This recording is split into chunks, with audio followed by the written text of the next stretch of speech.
नमस्ते, आपके साथ मैं हूं जेपी शर्मा और आप देख रहे हैं यूपी मांगे उत्तर। और यूपी मांगे उत्तर सीधे हम आपको बता दें कि मेरठ की चौधरी चरण सिंह यूनिवर्सिटी से हम लेकर आए हैं। जहां यूपी मांगे उत्तर आज होगा मेरठ से, क्योंकि मेरठ में ही आज जुबानी जंग देखने को मिली। मेरठ में आज एक बड़ी रैली हुई, इसीलिए हम ये खास शो मेरठ से लेकर आए हैं। आपको बता दें कि आज पूरे देश में सियासत का संडे देखने को मिला, यानी सियासत की रैलियां रहीं और सियासत की रैली मेरठ में भी हुई। जहां मेरठ में प्रधानमंत्री नरेंद्र मोदी ने अपने सहयोगी दलों के साथ चुनावी शंखनाद कर दिया। मेरठ के ग्राउंड में उन्होंने चुनावी हुंकार भरी, तो उधर दिल्ली के रामलीला ग्राउंड में आपको बता दें कि इंडिया गठबंधन की तरफ से भी ऐलान जंग का ऐलान कर दिया गया। तो ऐलान जंग तो कर दी गई है, वार पलटवार देखने को मिला। प्रधानमंत्री नरेंद्र मोदी ने चौधरी चरण सिंह का नाम लिया, भारत रत्न क्यों नहीं दिया ये पूछा, भ्रष्टाचार को लेकर सवाल दिया के। तो उधर विपक्ष ने भी कहा कि अगर बीजेपी आएगी तो देश बर्बाद हो जाएगा, देश बचेगा नहीं। तो मोदी ने कहा कि 400 पार, लेकिन इस बार अखिलेश यादव ने कहा कि 400 पार नहीं बल्कि 400 हराओ, बीजेपी को भगाओ। तमाम पहलुओं पर हम बात करेंगे।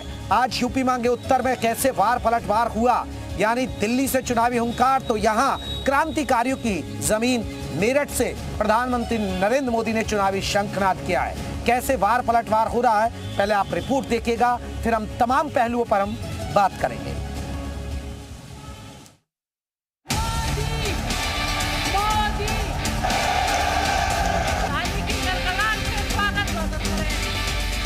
आज सियासत का सुपर संडे है। एक तरफ विपक्ष रामलीला मैदान से विपक्षी एकता की मजबूती का संदेश देने की कोशिश करता दिखा, तो वहीं बीजेपी ने 1857 की क्रांति के प्रतीक मेरठ से चुनावी अभियान का श्री गणेश किया। स्वागत में प्रधानमंत्री मोदी को मेरठ का मशहूर बैट दिया गया, किसानों के प्रतीक के तौर पर हल भेंट किया गया और साथ ही पीएम मोदी को राम मंदिर की प्रतिलिपि भी दी गई। यानी जय किसान और जय श्री राम के जरिए बीजेपी इस बार 400 पार की बैटिंग करने के लिए कमर कस चुकी है। 2014 लोकसभा चुनाव, 2017 विधानसभा चुनाव, 2019 लोकसभा चुनाव और 2022 विधानसभा चुनाव में प्रधानमंत्री मोदी ने चुनावी अभियान की शुरुआत मेरठ से ही की। तो क्या एक बार फिर मेरठ से जीत का पंच लगने वाला है? पीएम मंच से मोदी की गारंटी और अब की बार 400 पार का नारा भी दोहराया। ये मोदी की गारंटी है। 3 करोड़ महिलाओं को लखपति दीदी बनाने पर काम कर रहा है। आज पूरा देश कह रहा है, तीसरी बार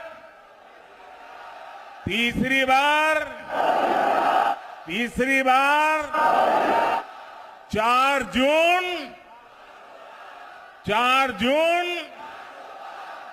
जून। तो दूसरी तरफ विपक्ष ने भी आज दिल्ली के रामलीला मैदान से हुंकार भरी बीजेपी के विजय रथ को रोकने का आह्वान किया। रामलीला मैदान में इंडिया गठबंधन की रैली के दौरान सोनिया गांधी और सुनीता केजरीवाल की ये तस्वीर चर्चाओं में है। दोनों ने गर्मजोशी से एक दूसरे से बात की। करीब 12 साल पहले यही मंच से कांग्रेस के खिलाफ आंदोलन खड़ा कर केजरीवाल ने सियासत की नींव बनाई और उसके बाद से ही कांग्रेस सिमटी जा रही है। सोनिया ही नहीं, राहुल और प्रियंका गांधी भी रैली में मौजूद रही। दोनों ने केजरीवाल के पक्ष में माहौल बनाकर बीजेपी पर सियासी तीर छोड़े। ये जो चुनाव हो रहा है, नरेंद्र मोदी जी इस चुनाव में मैच फिक्सिंग करने की कोशिश कर रहे हैं। ये जो उनका 400 सीट का नारा है, ये बिना ईवीएम के, बिना मैच फिक्सिंग के, बिना सोशल मीडिया और प्रेस पर दबाव डालकर खरीदकर ये 180 पार नहीं होने जा रहा है। वहीं पीएम मोदी ने किसी भी सियासी दलों का नाम लिए बिना इंडिया गठबंधन की रैली पर बड़ा हमला बोला। मोदी ने विपक्ष पर भ्रष्टाचार के बहाने बड़ा हमला बोला। कहा बड़े बड़े भ्रष्टाचारी आज सलाखों के पीछे हैं। वो कहते हैं भ्रष्टाचारी बचाओ। ये चुनाव इन 2 खेमों की लड़ाई है। एक खेमा एनडीए का, जो भ्रष्टाचार हटाने के लिए मैदान में है। दूसरा वो खेमा जो भ्रष्टाचारियों को बचाने के लिए मैदान में है। फैसला आपको करना है। सवाल बवाल, आरोप प्रत्यारोप के बीच एनडीए और इंडिया दोनों ही 2024 की जीत का दावा कर रहे हैं, लेकिन बड़ा सवाल यही है कि जनता किसकी गारंटी पर भरोसा जताएगी। ब्यूरो रिपोर्ट, जी मीडिया।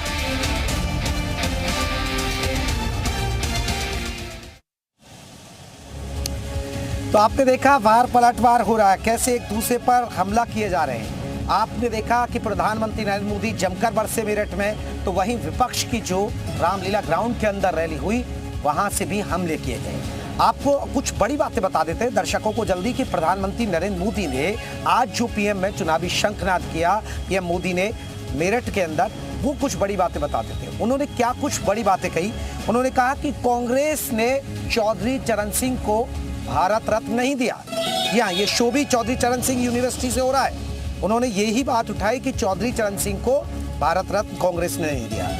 देश कांग्रेस के रवैये की कीमत चुका रहा है। उन्होंने कहा कि कांग्रेस का जो रवैया रहा पिछला, उसकी कीमत देश आज तक चुका रहा है। प्रधानमंत्री नरेंद्र मोदी ने तीसरी बड़ी बात कही कि कांग्रेस का देश विरोधी कारनामा सबके सामने उजागर हो चुका है। प्रधानमंत्री नरेंद्र मोदी ने चौथी जो बड़ी बात कही, चाहे जितना भी बड़ा भ्रष्टाचारी हो उसे बख्शा नहीं जाएगा। उन्होंने कहा कि भ्रष्टाचारी बचाओ और भ्रष्टाचारियों को जेल में भेजने की ये लड़ाई चल रही है, लेकिन भ्रष्टाचारी को बख्शेंगे नहीं। और वो काले धन की भी उन्होंने जिक्र किया, जो भ्रष्टाचार का पैसा है उसे वो वापस लाकर दे रहे हैं, लोगों में पहुंचा रहे हैं। उन्होंने इस बात का जिक्र किया। भ्रष्टाचारी आज सलाखों के पीछे, उन्होंने इस पर भी बहुत जोर दिया कि चाहे कितनी भी कोशिश कर ले कि सभी भ्रष्टाचारी सलाखों के पीछे होंगे। हमारी सरकार ने गरीबों के जीवन से अंधेरा दूर किया, उन्हें घर दिए, तमाम योजनाएं पहुंचाई। उन्होंने इस बात का भी जिक्र किया है। प्रधानमंत्री नरेंद्र मोदी ने, आपको बता दें, पश्चिमी यूपी है, मुस्लिम वोटरों की भी तादाद ठीक ठाक है पश्चिमी यूपी के अंदर। उन्होंने कहा कि 3 तलाक आज मुस्लिम बहनों की जिंदगी बचा रही है। 3 तलाक का भी उन्होंने मेरठ की इस रैली से जिक्र किया। प्रधानमंत्री नरेंद्र मोदी की बात करें तो भारत का समय आ गया है और अब भारत चल पड़ा है। उन्होंने कहा कि तीसरी अर्थव्यवस्था बनाना है। उन्होंने कहा कि हमने रोड मैप बना लिया है, रोड मैप तैयार कर लिया है कि हम जब तीसरी बार आएंगे लौटकर तो हमारा रोड मैप ये है। उन्होंने ये भी ऐलान कर दिया। तो ये प्रधानमंत्री नरेंद्र मोदी की बड़ी बातें हमने आपको बता दी। अब उधर विपक्षी नेताओं ने क्या कुछ बड़ी बातें कही हैं, अब आपको जल्दी से वो बता देते। जो रामलीला ग्राउंड में जो रैली हुई इंडिया गठबंधन की, सबसे पहले राहुल गांधी ने क्या कहा। राहुल गांधी ने कहा बीजेपी जीती तो देश नहीं बचेगा। ये बयान राहुल गांधी ने दिया। कांग्रेसी नेता राहुल गांधी का बयान आया कि अगर बीजेपी जीत गई तो देश नहीं बचेगा। वहीं आपको बता दें कि अखिलेश यादव ने कहा इस बार 400 पार नहीं, इस बार 400 पर हार होगी। उन्होंने कहा कि 400 पार जो बीजेपी कह रही है वो 400 पार नहीं हो रही है, 400 हार रही है सीटें। उन्होंने इस बात का जिक्र किया। वहीं उद्धव ठाकरे भी, आपको बता दें, यहाँ पहुंचे। उद्धव ठाकरे ने भी यहाँ हमला बोला। उद्धव ठाकरे ने कहा कि अब की बार बीजेपी तड़ी पार होगी। उद्धव ठाकरे का बयान हम आपको दिखा रहे हैं। उन्होंने कहा कि अब की बार बीजेपी सरकार नहीं आ रही, अब की बार मोदी सरकार नहीं आ रही, बल्कि बीजेपी तड़ी पार हो जाएगी। तेजस्वी यादव, जी हाँ, तेजस्वी यादव पूर्व डिप्टी सीएम है बिहार के, उन्होंने कहा कि मोदी की गारंटी चाइनीज माल की तरह, जो मोदी गारंटी कह रहे हैं कि मोदी की गारंटी है, तो तेजस्वी यादव ने कहा कि भैया चाइनीज माल की तरह है इनकी गारंटी, वो टिकती नहीं है। इसके अलावा आपको बता दें महबूबा मुफ्ती भी पहुंची थी, अध्यक्ष पीडीपी की। उन्होंने कहा ना वकील ना दलील, सीधा जेल। जिस तरह विपक्षी नेताओं की घेराबंदी हो रही है, जेल में पहुंचाया जा रहा है, यहाँ महबूबा मुफ्ती ने उनका जिक्र किया। तो हमने आपको बता दिया प्रधानमंत्री नरेंद्र मोदी की बड़ी बातें, आपको बता दिया विपक्षी नेताओं की बड़ी बातें। अब हम बात करेंगे आज के जो हमारे महत्वपूर्ण सवाल हैं, जिस पर हम आज यूपी मांगे उत्तर करेंगे। अब आपको हम जल्दी से सवाल दिखा देते हैं, फिर अपने मेहमानों के पास चलेंगे, क्योंकि सभी मेहमान हमारे साथ हैं। 24 की जंग जनता किसके संग, ये बहुत महत्वपूर्ण सवाल है, क्योंकि अब चुनावी शंखनाद हो गया, वार पलटवार हो रहा है, लेकिन जनता 2024 में किसके संग है, ये बहुत महत्वपूर्ण सवाल है। दूसरा सवाल, भ्रष्टाचार पर वार, इसलिए विपक्ष साथ, क्योंकि प्रधानमंत्री नरेंद्र मोदी ने मेरठ की रैली से भ्रष्टाचार और भ्रष्टाचारियों पर हमला बोला। उन्होंने कहा कि ये लड़ाई भ्रष्टाचारियों को बचाने की हो रही है, लेकिन वो भ्रष्टाचार के खिलाफ हैं और उसके खिलाफ लड़ेंगे। तो ये क्या विपक्ष इसलिए साथ आ रहा है। तीसरा सवाल, 24 पर गारंटी पर मोहर किसकी, 24 की गारंटी है उस पर मोहर किसकी। तो हमारा चौथा सवाल, मिले हाथ दिल से कितने साल, क्योंकि विपक्ष पूरा एकजुट था, आपने देखा रामलीला ग्राउंड के अंदर, दिल्ली के अंदर, लेकिन दिल मिले विपक्ष के। और एक महत्वपूर्ण सवाल है 2024 में विपक्ष की महापरीक्षा, क्योंकि विपक्ष की महापरीक्षा होने जा रही है 2024 में, जहां मोदी हैट्रिक की बात कर रहे हैं, अब की बार 400 पार कर रहे हैं, तो विपक्ष की। चलिए, हमारे साथ तमाम मेहमान जुड़ गए, मैं जल्दी से अपने मेहमानों का परिचय करा दूं। समीर सिंह है, बीजेपी के प्रवक्ता हैं। समीर जी, बहुत बहुत स्वागत है। हमारे साथ भुवन जोशी जी हैं, समाजवादी पार्टी की तरफ से। भुवन जोशी जी, आपका बहुत बहुत स्वागत है। सुधा मिश्रा भी जुड़ेंगी, कांग्रेस की प्रवक्ता भी है नहीं, सुधा जी जैसे ही जुड़ेंगे उनको चर्चा में शामिल करेंगे। संदीप श्रीवास्तव है, राजनीतिक विश्लेषक है, आपका भी बहुत बहुत स्वागत है। समीर जी, सबसे पहले चर्चा की शुरुआत हम कर लेते हैं कि विपक्ष ने जो हमला बोला, प्रधानमंत्री नरेंद्र मोदी ने आज विपक्ष को यहाँ घेरा, सीएम योगी ने यहाँ घेरा मेरठ से, लेकिन विपक्ष ने भी कहा कि इस बार 400 पार नहीं है बल्कि 400 हार रहे हैं। ये अखिलेश यादव ने कहा। सर, आप 400 पार का नारा दे रहे हैं, वो कह रहे हैं आप 400 सीटें हार रहे हैं। देखिए जेपी शर्मा जी, मैं आपको बड़े स्पष्ट शब्दों में कहता हूं कि अखिलेश यादव अब भी भ्रम में है। अखिलेश यादव जो भाषण देते हैं, हमें लगता है कि एक बार उनको रात को सुनना चाहिए और पश्चाताप करना चाहिए। आप 2014 का चुनाव ले लीजिए, 2017 ले लीजिए, 2019 ले लीजिए, 2022 ले लीजिए, 2023 ले लीजिए, हर चुनाव में अखिलेश यादव की बुरी तरह पराजय हुई है। 2019 के चुनाव में सपा बसपा गठबंधन के बाद भी अखिलेश यादव बुरी तरह से पराजित हुए, किसी तरह से अपने परिवार की 4-5 सीटें बचा पाए, और बाद में उन्होंने अपने विफलता का ठीकरा किस पर फोड़ा? मायावती जी पर फोड़ दिया। देखिए जेपी जी, आज के दिन जो रैली थी, एक रैली माननीय नरेंद्र मोदी जी की थी जो मेरठ में थी हमारे सहयोगी दलों के साथ। वो देश को बनाने की, देश को आगे बढ़ाने की, उत्तर प्रदेश के विकास की रैली थी, उत्तर प्रदेश के तरक्की की रैली थी, उत्तर प्रदेश के अंदर कानून व्यवस्था स्थापित जो हुआ उसको कायम रखने की रैली थी, और दूसरी तरफ भ्रष्टाचार और परिवार को बचाने की रैली थी जो रामलीला मैदान में थी, जहां भाई बहन की जोड़ी दिख रही थी, जहां अखिलेश जी थे, जहां तेजस्वी जी थे, जिनकी चर्चा आपने की। वही रामलीला मैदान है जहां 12 साल पहले अन्ना के नेतृत्व में भ्रष्टाचार हटाओ आंदोलन हुआ था। उस समय देश में यूपीए 1 यूपीए 2 की सरकार थी। मैं पूछना चाहता हूं, जो लोग भ्रष्टाचार के आकंठ में डूबे थे, जो आज उस रैली में थे, वो आज उसी स्थान पर भ्रष्टाचार को बढ़ाने का और परिवार को बचाने के लिए रैली कर रहे थे। ये देश जानता है, ये देश जानता है कि वो मोदी को क्यों हटाना चाहते हैं। एक रिएक्शन भुवन जोशी जी से ले रहा हूँ, भुवन जी से भी रिएक्शन ले लेता हूँ। समीर जी, एक रिएक्शन भुवन जोशी जी से भी ले लेता हूँ, क्योंकि फिर और भी मेहमानों से भी जल्दी जल्दी जुड़ लेते हैं। भुवन जोशी जी, एक बड़ा सवाल, जिस तरह समीर जी ने भी कहा कि भ्रष्टाचार हटाओ और भ्रष्टाचारी बचाओ, ये लड़ाई वो है। प्रधानमंत्री नरेंद्र मोदी ने भी इसका जिक्र किया, सीएम योगी ने इस बात का जिक्र किया कि देखिए, जिस पश्चिमी यूपी में हम रैली कर रहे हैं, जिस मेरठ, जिस मुजफ्फरनगर, सहारनपुर, जिस इलाके में आप लोग यहाँ हैं, यहाँ कर्फ्यू लगते थे, अब कर्फ्यू चाहिए, कांवड़ यात्रा, अब कांवड़ यात्रा निकलती है। यानी उन्होंने समाजवादी पार्टी को घेरा दंगे, गुंडागर्दी और पलायन के लिए। सर देखिए जेपी जी, मैं बताना चाहता हूं, जो डरा हुआ, जो तानाशाह होता है, वो मरा हुआ लोकतंत्र चाहता है। और आज भ्रष्टाचार की कौन बात कर रहा है? बड़ी हंसी आ रही है मुझे। भ्रष्टाचार की वो बात कर रहे हैं जो भ्रष्टाचार की जननी पार्टी है, जिसके राष्ट्रीय अध्यक्ष बंगारू लक्ष्मण ऑनलाइन कैमरा रिश्वत लेते हैं और देश को रिश्वतबाजी का एक नया अध्याय सिखाते हैं। और माननीय मोदी जी ने तो लगातार बंगारू लक्ष्मण की परंपरा को आगे बढ़ाने का काम करा भ्रष्टाचार पर। मैं बताना चाहता हूँ, चंडीगढ़ में आदरणीय प्रधानमंत्री जी के नेतृत्व में भ्रष्टाचार की लूट हुई, वहां पे लोकतंत्र की हत्या हुई नहीं हुई, पूरे देश ने देखा, सर्वोच्च न्यायालय ने हमको बताने का काम करा। इसके साथ साथ मैं कहना चाहता हूं आपके चैनल के माध्यम से, इलेक्ट्रॉन बॉन्ड पे जो नई भ्रष्टाचार की नीति भारतीय हमारे आदरणीय मोदी जी लेके आए, देश को लॉन्च करी है, उसका क्या मतलब है, उसमें कितना चंदा इन्होंने लिया, देश जानता है। और ये योजना कैसी थी मैं आपको बताना चाहता हूँ। एक गंभीर पत्रकार जेपी भाई आप हैं, मैं बताना चाहता हूँ, ये योजना थी डंडा, पहले डंडा दिखाओ सीबीआई इनकम टैक्स का और ईडी का डंडा दिखाइए। भुवन जी एक मैं बात रोकूंगा। ये जो रैली हुई, नहीं, ये जो रैली हुई, इन्होंने तो चुनावी शंखनाद किया। मैं भुवन जी एक सेकंड, ये जो रैली हुई, इन्होंने तो कहा ये चुनावी शंखनाद है, उन्होंने अपनी उपलब्धियां गिनाई, लेकिन सर आपकी जो रैली हुई इंडिया गठबंधन की, वो रैली तो इसलिए थी ना, केजरीवाल सलाखों के पीछे पहुंचा दिए इन्होंने, आप एकजुट हो गए। आप बताइए ना, ये रैली इसीलिए तो थी।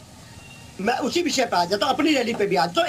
एक सेकंड का दीजिए। ये जो नई पॉलिसी लेके आए, डंडा प्लस डंडे के बाद भारतीय जनता पार्टी ने चंदा लिया और चंदे के बाद उनको धंधा देने का काम करा। यही तो भारतीय जनता पार्टी का भ्रष्टाचार है। और बात हुई थी चरण सिंह जी की धरती पर। चरण सिंह जी की मेरठ जो धरती है उनकी जन्मभूमि कर्मभूमि रही है। मैं पूछना चाहता हूं, यही तो भारतीय जनता पार्टी है। जब अजीत सिंह कह रहे थे कि इसमें मेरी यादें बसी हुई है, इस बंगले में चरण सिंह जी की यादें बसी हुई है, तो कैसे इन्होंने उनको बंगले से खाली करवाया, उनके सामान को फिकवाने का काम करा, देश से देखने का काम करा। यही तो योगी सरकार है जिसने उनको। अरे सर, फिर तो आप रत्न नहीं, भारत रत्न आपने क्यों नहीं दिलवाया फिर? सर आप केंद्र में कांग्रेस के साथ थे तो भारत रत्न चौधरी साहब को आप दिलवा देते। नहीं, भुवन जी आपने क्यों नहीं दिलवाया? चौधरी चरण सिंह को भारत रत्न क्यों नहीं दिलवाया? हमने तो काम करा। हम ही समाजवादी हैं जिन्होंने विधानसभा में चरण सिंह जी की मूर्ति लगाने का काम करा। ठीक है, मैं लौटूंगा। मैं एक रिएक्शन मैं आ रहा हूँ। भुवन जी मैं लौट रहा हूँ। संदीप श्रीवास्तव जी से एक रिएक्शन ले लूं, क्योंकि और भी मामलों का एक रिएक्शन हो जाए, फिर हम चर्चा को ओपन कर देंगे। संदीप जी, एक बड़ा सवाल, क्योंकि आज हुंकार भरी गई प्रधानमंत्री नरेंद्र मोदी ने मेरठ से, जहां से हम ये शो कर रहे हैं, यूपी मांगे उत्तर। भाई विपक्ष की रैली होती है दिल्ली से, कितना असर डालेगा विपक्ष का ऐलान जंग, इधर प्रधानमंत्री नरेंद्र मोदी का चुनावी शंखनाद? कैसे विश्लेषण करेंगे सर? पश्चिमी यूपी में 27 सीटें आती हैं। आज एनडीए का कुनबा था, जो यूपी के जितने भी सहयोगी दल थे वो मंच पर थे।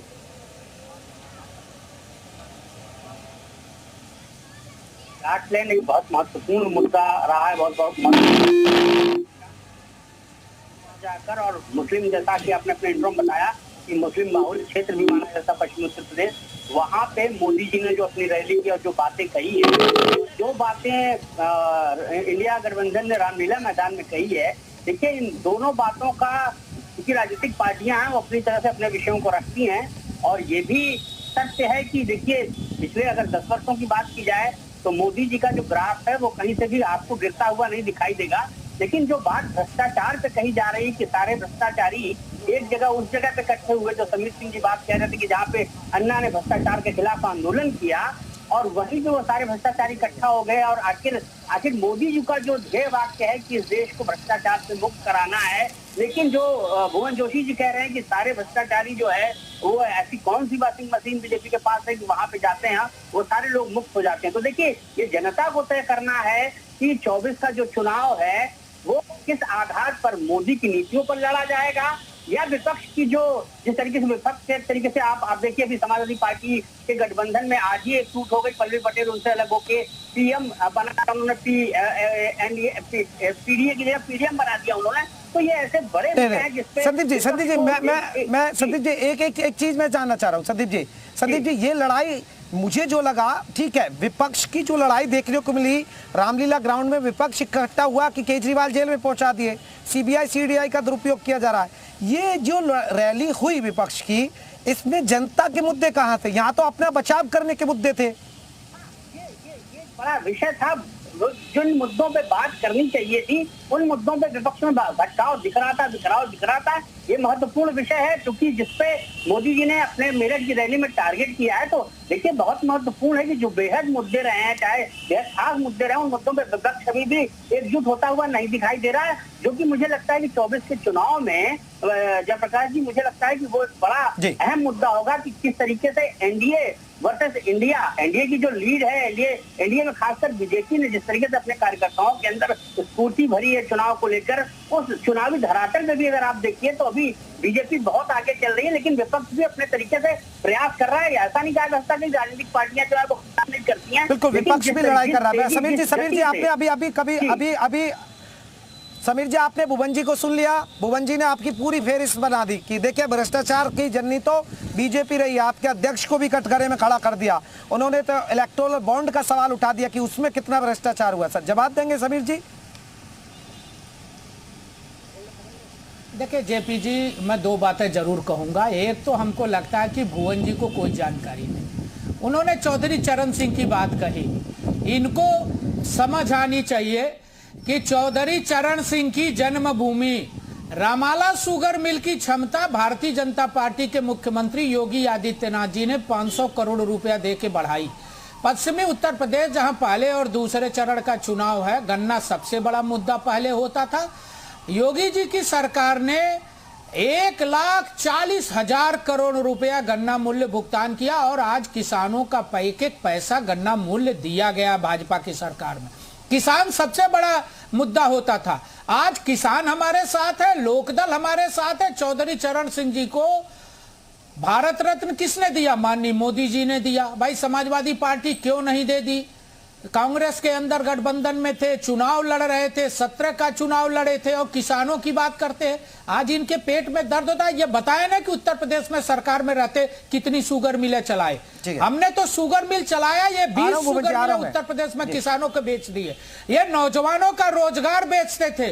ये उत्तर प्रदेश में गुंडों का महिमा मंडन करते थे। हम गुंडों को जेल भेजते हैं। हम उत्तर प्रदेश में कानून का राज स्थापित करते हैं। वही पश्चिमी उत्तर प्रदेश में मुजफ्फरनगर का दंगा इनके नेता आजम खान के नाते हुआ था। वो लड़कियों को छेड़ने वाले ये बहुत महत्वपूर्ण सवाल, बहुत मैं समझ में जवाब ले लेता हूँ। भुवन जी इस पर आप जवाब दीजिए। पहले वाकई में शुगर मिलें बंद होती थी, शुगर मिल वाकई में इन्होंने खोली। पहले गन्ना किसानों का पेमेंट नहीं मिलता था, आज गन्ना किसानों को पेमेंट मिल रहा है, ये दावा कर रहे हैं। और स्थिति थोड़ी बदली भी है, ऐसा नहीं है। पहले सर ये जो पश्चिमी यूपी जहां हम खड़े हैं, जहां से ये शो कर रहे हैं, यहाँ दंगे होते थे, पलायन होता था, यहाँ गुंडागर्दी थी और इन्होंने खत्म की और जनता ने इन्हें दोबारा भी मौका दिया सत्ता में। सर यूपी के अंदर आप देंगे सर इस पर जवाब? क्या था जवाब देंगे हम देंगे जवाब इसका। मोदी जी ने कहा था किसानों की आय दुगनी करेंगे। 750 किसानों की आत्महत्या किसके शासन में हुई? आदरणीय मोदी जी, आदरणीय योगी जी। मैं पूछना चाहता हूं गृह राज्य मंत्री की बेटे की इतनी हिम्मत किसके शासन काल में हो गई कि किसानों पे थार चढ़ा देता है, किसानों को धार दिखाता है थार की और किसानों की हत्या हो जाती है। मैं पूछना चाहता हूं ऐसा करने की हिम्मत किसकी हुई? केवल भारतीय जनता पार्टी के आदरणीय मोदी जी और योगी जी के शासन काल में हुई थी। मैं आपको आप अपने सरकार का मूल्यांकन करो ना भुवन जोशी जी।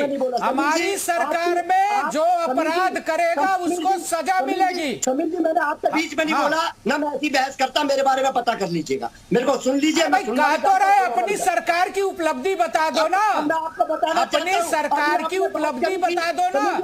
अरे भाई 2012 से 17 कितनी शुगर मिलें चलाए बता दो भुवन जी। भारतीय जनता पार्टी के लोग अरे भाई 17 तक कितनी शुगर मिलें चलाए बता दो ना। भाई जो अपराध करेगा उसको सजा मिलेगी। भुवन जी आपने कितने को सजा दिया? आपने कितनों को सजा दिया बता दो ना। भाई आपने किसको सजा दी अपने सरकार में? गुंडों का महिमा मंडन करने के अलावा किसानों को दंड। अरे समीर जी रुकिए ना, समीर जी शुगर मिल बेचने के अलावा आपने क्या किया? समीर जी सुन लीजिए, मैं आपको बताना चाहता हूँ। ठीक है समीर जी, समीर जी कराए थे। अरे कपिल जी इनके विधायक की सदस्यता खत्म कर दी। भारतीय जनता पार्टी के आदरणीय मोदी जी हो, चाहे समीर जी हो, चाहे योगी जी हो, ये देश को गुमराह करते हैं और उसकी सदस्यता चली गई। नहीं भुवन जी आप वो नहीं बता रहे कि पहले स्थिति क्या थी और अब क्या हुई। क्या बताइए, कोई दंगा हुआ पश्चिमी यूपी में? भुवन जी इस बात का आप जवाब नहीं दे पाए। आप मैं आपको बताना चाहता हूँ हाथरस की दलित बेटी किसके शासनकाल में मारी गई? कानपुर की ब्राह्मण माँ बेटी किसके शासनकाल में मार गई? मैं पूछना चाहता हूँ। चलिए इन तमाम पहलुओं पर हम बात करेंगे, इस पर बात करेंगे। समीर जी से भी पूछेंगे हम एक छोटे से ब्रेक के लिए रुक रहे हैं। आप सभी मेहमान बने रहिएगा। लेकिन आपको बता दें मेरठ से आप ये देख रहे हैं यूपी मांगे उत्तर। मेरठ में ही आज प्रधानमंत्री नरेंद्र मोदी की रैली हुई, वहीं से हम यूपी मांगे उत्तर लेकर आए। एक छोटा सा ब्रेक और भी बिंदुओं पर हो रही है चर्चा।